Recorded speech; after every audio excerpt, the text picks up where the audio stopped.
누리실 하나님 말씀 보시겠습니다. 하나님 말씀은 사사기 13장이 되겠습니다. 사사기 13장 1절에서 7절과 또 24절, 25절이 되겠습니다. 이스라엘 자손이 다시 여호와의 목전에 악을 행하였으므로 여호와께서 그들을 40년 동안 블레셋 사람의 손에 넘겨주시니라. 소라 땅에 단지파의 가족 중에 마누아라 이름하는 자가 있더라. 그의 아내가 임신하지 못함으로 출산하지 못하더니 여호와의 사자가 그 여인에게 나타나서 그에게 이르시되 보라, 내가 본래 임신하지 못함으로 출산하지 못하였으나 이제 임신하여 아들을 낳으리니 그러므로 너는 삼가 포도주와 독주를 마시지 말며 어떤 부정한 것도 먹지 말지니라. 보라, 내가 임신하여 아들을 낳으니 그의 머리 위에 삭도를 대지 말라. 이 아이는 태에서 나옴으로부터 하나님께 바쳐진 나실인이 됨이라. 그가 블레셋 사람의 손에서 이스라엘을 구원하기 시작하리라 하시니 이에 그 여인이 가서 그의 남편에게 말하여 이르되 하나님의 사람이 내게 오셨는데 그의 모습이 하나님의 사자의 용모와 같아서 심히 두려움으로 어디서부터 왔는지를 내가 묻지 못하였고 그도 자기 이름을 내게 이르지 아니하였으며 그가 내게 이르기를 보라, 내가 임신하여 아들을 낳으리니 이제 포도주와 독주를 마시지 말며 어떤 부정한 것도 먹지 말라. 이 아이는 태에서부터 그가 죽는 날까지 하나님께 바쳐진 나실인이 됨이라 하더이다 하니라. 24절 25절입니다. 그 여인이 아들을 낳음에 그의 이름을 삼손이라 하니라. 그의 아이가 자라매 여호와께서 그에게 복을 주시더니 소라와 에스다올 사이 마하네단에서 여호와의 영이 그를 움직이기 시작하셨더라. 아멘. 이 시간에는 시온홍대 찬양으로 하나님을 찬양하겠습니다.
아름다운 찬양으로 주님께서 영광을 받은 줄을 믿습니다. 이제 당장 목사님 나오셔서 오늘 봉독한 말씀을 가지고 나라 구한 삼손 이야기, 이것 제로 말씀을 전하시겠습니다. 큰 은혜 받으시기 바랍니다. 6월은 호국 보훈의 달입니다. 호국 보훈이라고 하는 의미는 나라를 지키고 보호하기 위해서 목숨을 바친 이들의 나라 사랑 정신을 기리고 그들의 희생과 공로에 보답하는 것을 말합니다. 그러나 이 호국 보훈의 달에 메르스가 이 기세를 떨치기 때문에 사람들이 공포 속에 있어서 호국 보훈의 정신이 흐려지지 않을까 걱정입니다.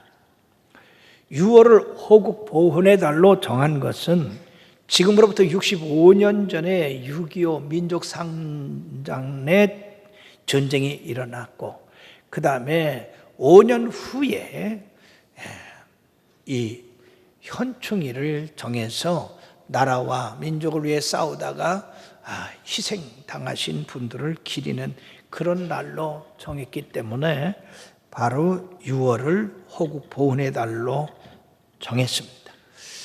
지난 6월 6일 이제 60회 기념회에 대통령과 각부 인사들이 기념식을 가졌습니다. 특히 우리 하나님을 믿는 백성들은 나라 사랑, 그리고 민족 사랑, 그리고 하나님 사랑에 열정을 쏟아야 될 줄로 믿습니다. 나라가 평안해야 우리 교회도 평안하고 성도들도 평안하고 그리고 자유를 누리며 살 수가 있습니다. 이북의 공산당이 이 나라에 쳐들어왔을 때 사랑하는 여러분 어떻게 되겠습니까? 교회를 불태우고 주의 종들을 죽이고 하는 그런 일을 벌였는데 앞으로 저 이북이 만약 우리나라를 침공해서 점령한다면요, 제일 먼저 누굴 죽이겠습니까? 바로 목사, 장로, 그리고 성도들을 죽일 겁니다. 왜냐하면 공산주의는 무신론자들이기 때문에 그렇습니다. 신구약을 통해서 통틀어 보아도 하나님을 사랑하고 민족을 사랑한 그 믿음의 영웅들을 보면은 우리들이 많은 교훈을 얻을 수가 있습니다. 특히 히브리서 11장 32절에서 34절에 보면 내가 무슨 말을 더하리요 기드온, 바락, 삼손, 입다, 다윗 및 사무엘과 선지자들의 일을 말하려면 내게 시간이 부족하리로다. 그들은 믿음으로 나라들을 이기도 하며 의를 행하기도 하며 약속을 받기도 하며 사자들의 입을 막기도 하며 불의 세력을 말을 멸하기도 하며 칼날을 피하기도 하며 연약한 가운데서 강하게 되기도 하며 전쟁에 용감하게 되어 이방 사람의 진을 물리치기도 했다고 했습니다.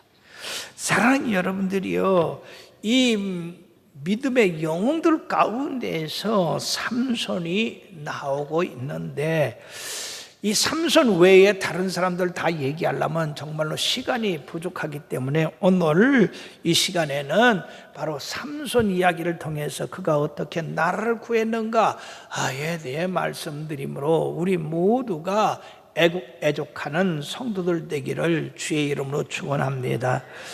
첫째, 이 삼손은 나실인으로 세상에 태어났다는 것입니다. 나실인이라고 하는 말씀은 구별되다, 성별되다, 받쳐지다 하는 그런 의미가 있습니다. 다시 말씀드리면 하나님께 성별되어서 세속과 완전히 관계를 끊고 여호와만을 섬기는 목적을 가지고 세상에 나온 사람을 말합니다. 이 나실인 가운데는 일시적인 것이 있고 종신적인 것이 있는데 종신적인 나실인에게는 바로 성경에 삼손, 그리고 사무엘, 그리고 세례요한 등이 있습니다. 이들이 세상에 살면서 기본적으로 지켜야 할 그런 일들이 있는데 첫째는 포도주와 독주를 마시지 않아야 된다. 또는 삭도를 그 머리에 대지 않아야 된다. 부정한 것을 먹거나 만져서는 안 된다 하는 것입니다. 예를 들면 시체를 가까이에서는 안 된다 하는 것입니다. 구별되어 있기 때문에. 그런데 이 성경에 종신토록 나실인으로 구별된 이 세 분에게는 특별한 임무가 주어졌어요. 그 임무 가운데 삼손은 오늘 13장 5절 말씀에 바로 그는 나무로부터 블레셋에서 이스라엘을 구원할 자로 이렇게 사명을 받고 태어났습니다. 또 사무엘은 그 어머니 한나가 하나님 앞에 나시린으로 서원을 해서 그가 세상에 나왔는데, 그는 하나님의 권위를 세우고 그 나라 백성들로 말미암아 하나님을 올바르게 섬기게 하는 그런 사명을 가졌고요. 그리고 세례 요한은 하나님의 아들이 이 세상을 구원하러 오실 때에 그의 길을 예비하기 위해서 보내신 분이었습니다.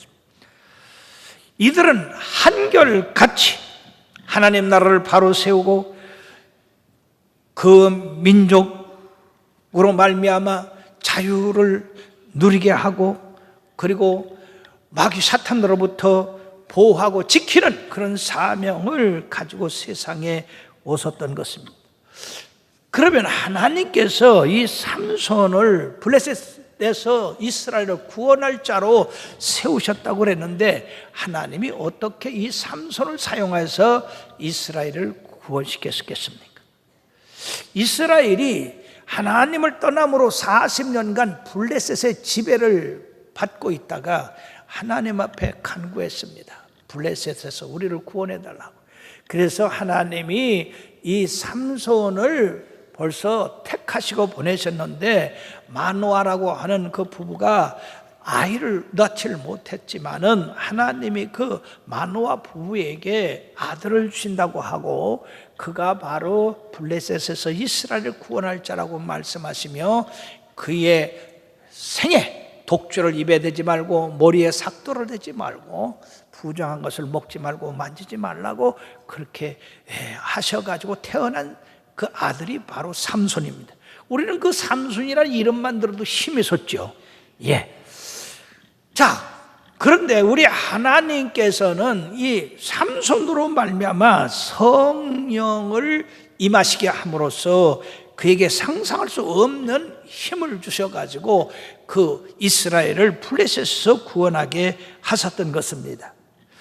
삼손의 그 역사가 바로 이제 16장까지 나와 있는데, 거기를 보면은 삼손이 큰 일을 행할 때, 상상할 수 없는 일을 행할 때는 항상 먼저 하나님 여호와의 신이 그에게 강하게 임하였다라고 그렇게 말씀했습니다. 여호와의 신이 강하게 임하니까 이 사람은 딴 사람이 된 거예요. 그러므로 하나님은 성령을 통해서 우리들에게 힘을 주시고 지혜를 주시고 명철을 주시고 각자에게 여러 가지 은사를 주셔서 하나님의 일을 하게 하시는데, 특히 이 삼손에게는 상상할 수 없는 힘을 주셨고, 또 다윗에게는 지혜, 총명, 그리고 전략, 그리고 모든 담대함을 주셔서 다윗으로 말미암아 큰 일을 행하게 하셨습니다. 사무엘상 16장 13절 말씀에 보면, 사무엘이 기름 뿔병을 가져다가 그의 형제 중에서 그에게 부었더니 이날 이후로 다윗이 여호와의 영에게 크게 감동되니라 라고 이렇게 말씀했습니다. 오늘날도 마찬가지입니다. 성령이 임하시면 보통 사람이 특별한 사람이 됩니다. 우리가 초대교회 예를 들어도 초대교회 120문도는 우리랑 별다름이 없는 사람들이었지만은 성령이 그에게 임하시니까 그들이 권능을 받고 능력을 받아서 하나님의 큰 일을 행하셨는데, 사람이 상상할 수 없는 일을 행하셨습니다.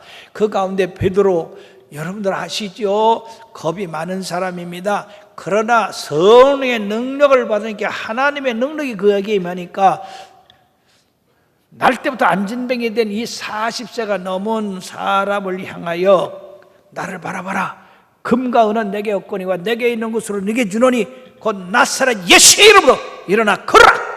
그러니까 세상에 그 말라 비틀어졌던 뼈에 힘이 들어가고 그것이 근육이 늘어나고, 그래서 걷고 뛰고 하는 역사가 일어났지 않습니까? 베드로가 간증하기를, 우리가 무슨 능이 있어서 그런 것이 아니라, 우리가 무슨 초인적인 힘이 있어서 그러는 게 아니라, 너희들이 십자가에 못 박고 죽인 그리고 부활하신 그 예수님의 그 이름이 우리를 이렇게 능력 있게 했다고 했습니다. 그리고 사랑하는 여러분들이요, 성령께서 우리들에게 이처럼 힘을 주시고 은사를 주셔서 하나님의 일을 하게 하는데, 고린도전서 12장 4절부터 12절의 말씀까지 보면 성령님은 각 사람에게 은사를 주신다고 했어요. 어떤 사람에는 지혜에, 어떤 사람은 지식에, 그리고 말씀에, 그리고 능력 해망에, 예언하고 방언하고, 그리고 병 고치고,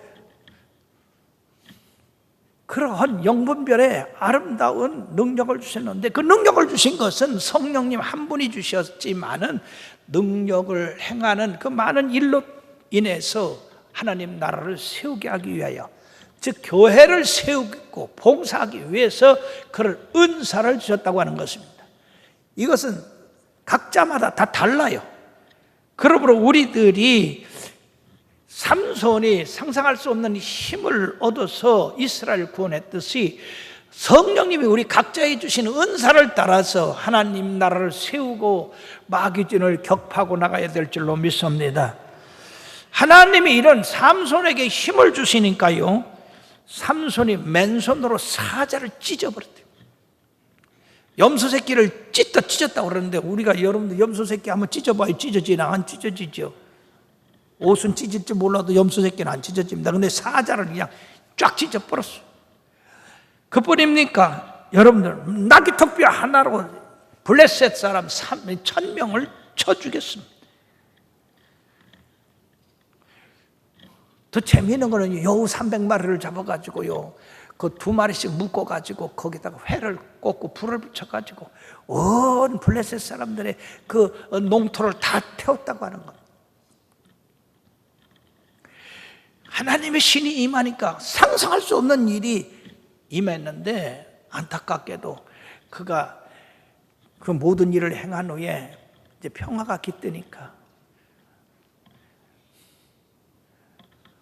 교만하고, 그리고 게을러서 하나님이 금한 독주를 마시고 이방 여인을 가까이 하고, 그러므로 말미암아 그 이방 여인에게 속아서 힘의 원천인 머리털을 깎게 되고, 그리고 블레셋에 붙잡혀서 그 눈이 뽑히고 노예의 삶을 살게 된 비참한 그러한 말년을 우리가 볼 수가 있습니다. 하나님의 신이 떠나니까 아무것도 할 수가 없습니다. 그러나 최후에 하나님 앞에 회개하고 간구해서 블레셋 사람과 함께 장렬한 최후를 마치는데, 그가 살았을 때 죽인 블레셋 사람보다 죽을 때 죽인 블레셋 사람이 더 많았다고 했습니다. 스가랴 4장 6절에 보면 이는 힘으로 되지 아니하며 능으로 되지 아니하며 오직 나의 신으로 되느니라라고 말씀했습니다. 사도행전 1장 8절에도 오직 성령이 너에게 임하시면 너희가 권능을 받고 예루살렘과 온 유대와 사마리아 땅 끝까지는 내 증인이 되라고 했습니다. 하나님의 일을 하고 하나님 나라를 세우는 데 있어서 능력 받지 아니하고는 할 수가 없다는 얘기입니다. 성령이 임하지 않고는 할 수가 없다는 얘기예요. 성령이 충만해서 그 엄청난 일을 행하던 이 삼손도 성령이 떠나니까 그냥 평범한 사람이 되고 말았습니다. 우리 모두도 성령의 힘을 입을 때는 하나님 앞에 이렇게 귀하게 쓰임받을 수 있지만은 성령이 떠나가면 아무것도 못한다는 사실이에요. 그리고 사랑하는 여러분들이 항상 성령 충만받기를 기도해야 됩니다. 성령 충만할 때 우리는 약한 자를 강하게 만들 수가 있고 약한 나라를 강한 나라로 만들 수가 있습니다. 우리나라는 지금 대단히 위험한 지경에 처해 있습니다. 저 이북은요, 원자탄을 만들어가지고 우리를 불바다로 만든다고 위협하죠. 중국은 강대한 나라가 돼서 부상하고 있죠. 일본도 무장해가지고 이처럼 준비하고 있습니다. 이들의 힘을 어디다 쓰겠습니까? 우리는 사면 초과하는 그런 가운데 있어요. 그러나 하나님의 신, 성령이 우리 모두에게 임하셔서 우리가 그 힘을 갖고 그 지혜를 갖는다면 이 모든 나라들을 다 물리치고 승리할 수가 있을 줄 믿습니다. 무엇보다도 마귀에게 눌린 얼마나 많은 사람들이 있습니까? 여러분, 그들을 자유케 할 수 있는 힘이 뭡니까? 성령의 능력입니다. 그러므로 우리가 항상 성령 충만 받도록 기도해야 돼요. 성령님이여 나를 가르치시고 성령님이여 나를 인도하시고 성령님이여 내게 능력 주셔서 이 모든 어려움을 이기게 하여 주시옵소서. 오늘날 교회가 왜 이렇게 침체되고 있습니까? 우리가 80년대, 70년대, 80년대는 성령 충만 달라고 기도 많이 했는데 90년대 들어서부터 이게 성령 충만함이 식어지니까 교회도 식어지고 있어요. 계시록 2장 4절에서 5절에 보면 하나님이 에베소 교회를 칭찬하셨지만은 책망할 것이 있다고 했습니다. 그 책망할 것이 뭐냐? 너희가 처음 사랑을 버렸느니라. 그러므로 어디서 떨어졌는지를 생각하고 회개하여 처음 행위를 가지라. 만일 그리하지 아니하고 회개하지 아니하면 내가 네게 가서 네 촛대를 그 자리에서 옮기리라고 말씀했어요. 무서운 말씀이에요. 우리가 성령 충만해서 주의 능력이 항상 우리와 함께 해야 강한 힘을 가지고 죽어가는 영혼 구원하고 나라를 지킬 수도 있는 것입니다. 나라가 평안해야 교회도 평안하고 우리 성도들도 자유롭게 주님을 섬겨나갈 수가 있는 겁니다.